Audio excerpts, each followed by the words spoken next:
Hey, this is Philip from Steveson Motor Co, and today we're going to be doing a technical breakdown on a performance mini suspension.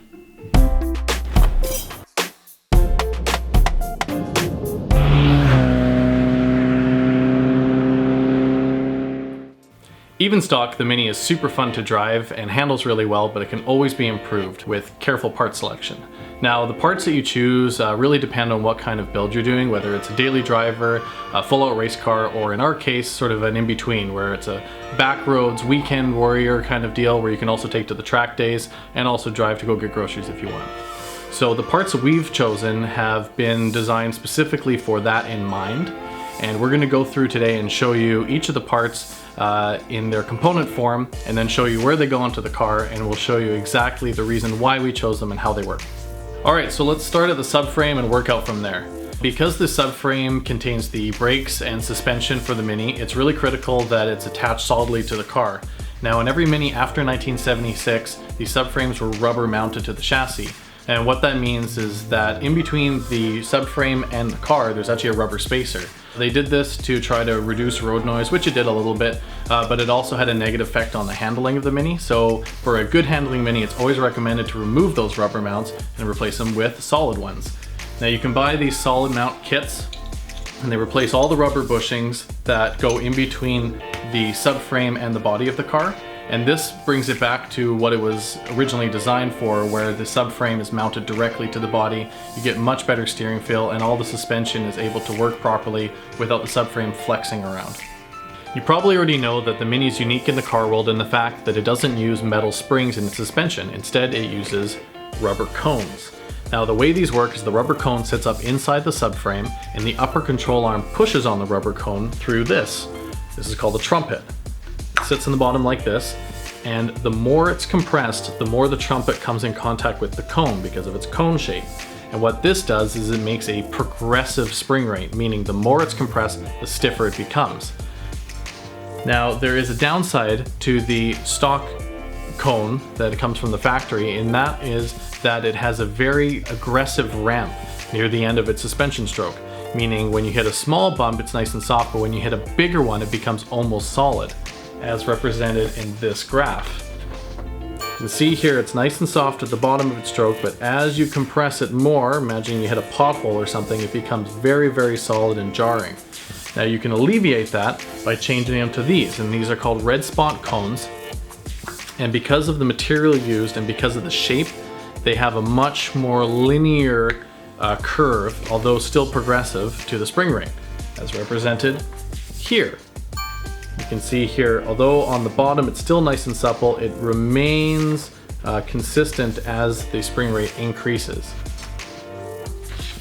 Now the trumpets, you can actually get adjustable versions, and these are commonly called high-lows, and by having a threaded portion here, you can either lengthen or shorten them, and this lowers or raises the car. You can also use these to corner weight the car. So this goes left and right, or front and back weight distribution can be changed just by adjusting these. Occasionally you will hit a big bump in the Mini, and what happens then is the upper control arm comes in contact with the bump stop. Now the stock bump stop on a Mini is like this. It's essentially a very stiff rubber cone, and its main job is just to prevent the ball joints from moving out of their range of motion. Now, when you do hit the bump stop with the factory bump stop, it's very jarring, and it's essentially just a last-minute safety measure to stop the rest of your suspension getting ruined. But you can change these over to these ones. Now, these are polyurethane, and they have a more progressive ramp just in the way that the cone does, so that when you do hit a big bump and it goes past the range of motion, it's still soft and much more controlled when you're at the limits.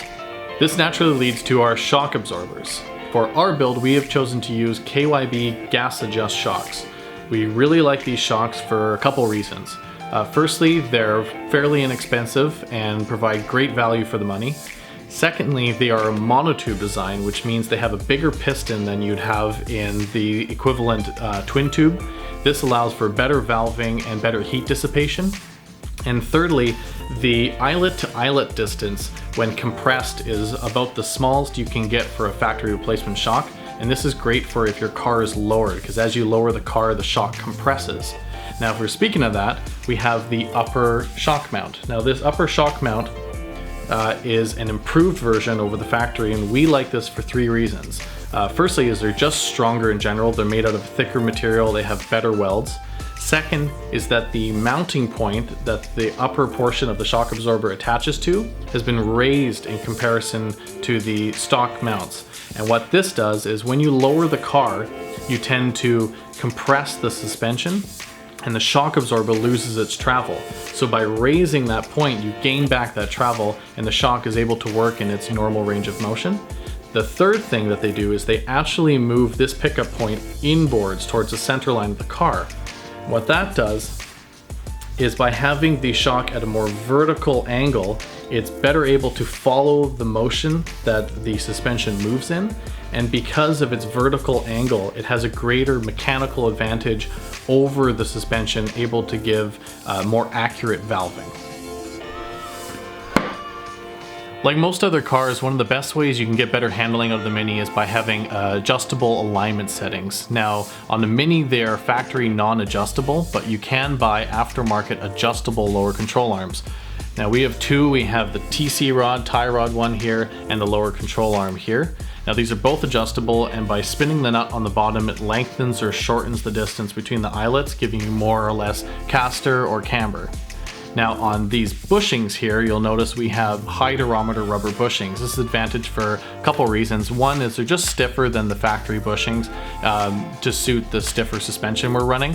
They're also interesting because they're offset bore, meaning that the hole here that's drilled through is actually at an angle. And what this does is when you're running more caster, because the lower control arm is pulled forward, it sits in a more neutral position, so the bushing itself isn't all binded up when you add more caster as you do in most performance alignments.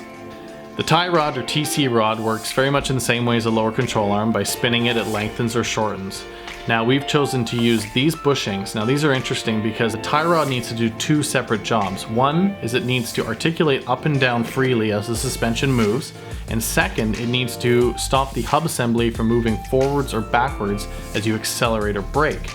This keeps your alignment the same, which is really important for handling. So what we've done is the upper bushing here is made of a hard polyurethane, and the bottom one here is a soft rubber. What this does is when you hard brake, the body of the car tries to overrun the wheels and the arm is pulled back into the hard polyurethane bushing. This keeps your alignment the same and makes the wheel nice and stable when you're hard on the brakes. However, the soft bushing on this side still allows the arm to flex up and down, meaning that you still get full range of motion and the shock absorbers and the rest of the suspension are allowed to do their job. While we're here, we figured we might as well tell you about our brake setup. Now, our Mini came factory with the 8.4-inch rotors, which is the biggest brakes ever fitted OEM to a Mini. We want to run 10-inch wheels though, so we've downsized to these, which are the Mini Cooper S 7.5-inch rotor brakes. Now, we really like these because we just think Minis look the best on 10-inch wheels. You can run a nice pad we're doing here with an EBC pad. We're then going to upgrade them with some stainless steel lines.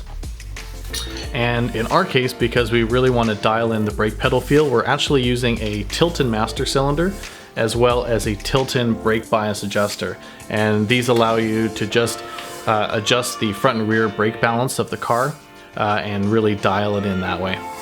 Much like the front of the car, the way to get the best handling out of the rear suspension of a Mini is just by having good quality cones, adjustable trumpets, a high quality shock absorber, and then you want to have some way of dialing in the alignment. The rear suspension on the Mini has what's called a trailing arm design. Now this trailing arm rotates on a set of needle bearings and brass bushings. Now this is great because the needle bearings and the brass bushings don't allow any play, so all you need to do is be able to have a way of adding both camber and toe. Now we do this by using this bracket. Now this bracket replaces the outer bracket that holds the swing arm on, and it has a couple of ways that it can be adjusted. It can move up and down, and it can move side to side. Now this gives you both camber and toe. This bracket, in combination with the parts we've chosen for the front suspension of the Mini, allow for all 4 wheels to be fully adjustable when it comes to alignment. So if you want to go the extra mile and really get the most performance out of the suspension from your classic Mini, you're going to want to go ahead and weld up and brace the subframe itself. Now the reason we do this is because when the subframes are being made from the factory, there are several smaller pieces that are tack welded together. Now this is strong enough for the average street car, But what happens if you're using them in a performance situation or something like a rally course is those tack welds actually allow a little bit of play in between each individual piece, and cumulatively that can allow a little bit of flex to happen. The rule is you want the subframe as solid as possible and the suspension to be able to do the work. If you're having the subframe flex slightly, this can actually change your alignment, change the damping, and just have an overall negative effect on the handling. Now, the way that we go ahead and brace this is detailed in David Vizard's How to Modify Your Mini book. Now, if you don't know who David Vizard is, he is world renowned throughout the Mini community as being one of the premier Mini tuners. He's written several books on the subject, including How to Modify Your Mini, as well as his more popular Tuning the A-Series Engine. This is commonly called the Yellow Bible amongst Mini enthusiasts, and he's been so good at tuning A-Series engines and building performance minis that he's sometimes called David Vizard the Wizard. Wingardium Suspiciosa! We've gone ahead and strengthened the subframe as described in his book. The first step is to take all the areas in between the factory spot welds and weld those up. After the entirety of the subframe is welded up, we want to strengthen some of the inherent weak points. The first of those is right where the tension control rod meets the subframe. By the factory standard, it has a small bracket that holds the tension control rod, and this bracket is allowed to flex backwards and forwards, which can change your alignment, and that can lead to poor handling. So by having a small triangular gusset in between that tab and the rest of the subframe, it vastly strengthens that meeting point.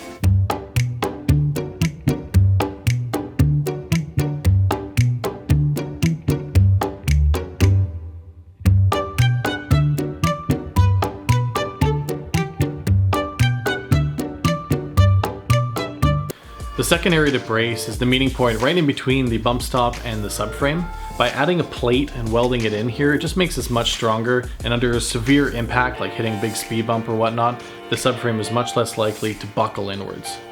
The last plates you're going to make attach to the rear wings of the subframe, and these are where the rear mounts attach and hold the subframe to the body of the car.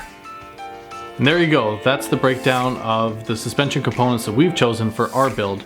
Now, we've put a lot of time and effort into deciding exactly what parts to go on our car in order to get the right driving dynamic and feel for our project. Now, even if it's different than the build that you're doing, hopefully this video showed you all the different components and how they go together in creating a great handling car.